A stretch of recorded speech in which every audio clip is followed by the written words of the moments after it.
Boom! You just dropped your girl off at work and now you're in a Nissan Altima on the back streets doing 120 miles an hour with a suspended license and no insurance. Just living on your way to the airport. But when you get there, here are 3 documents you're going to need to have on you at all times before you even think about flying.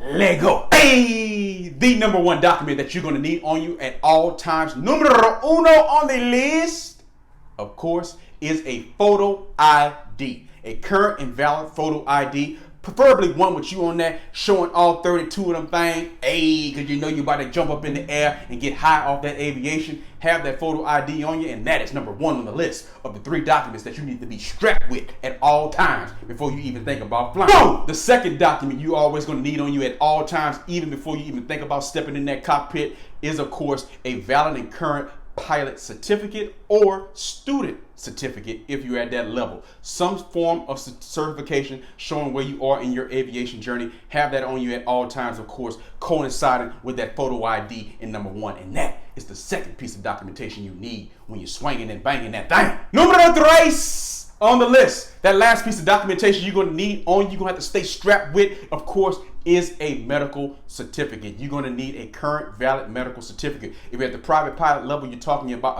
a 3rd class medical. I highly and strongly encourage you to get this thing first. If you ever thinking about stepping 10 toes down into the world of aviation and starting your aviation journey, no matter what you see your path being, make sure you get that medical clearance as soon as possible. Because if there's any kind of complication where you can't get a medical clearance, you want to know about it as soon as possible before you waste valuable time, resources, money, etc. You want to make sure you all understand the situation. And a lot of these situations with our health can be corrected. So never feel defeated. Always feel like you can correct the situation, and it just give you extra motivation to correct whatever you need to correct.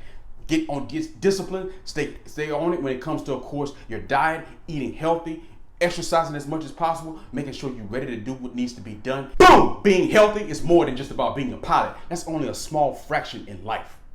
It's also about you being happy. It's about you being in other areas of your life and enjoying other areas in your life. And you can do a better job of that if you're healthy. So make sure that medical clearance, you can pass that. And if you can't, then work on that. Give yourself some months, some weeks, some years, whatever it takes to get your body and mind right. It's going to be better for you.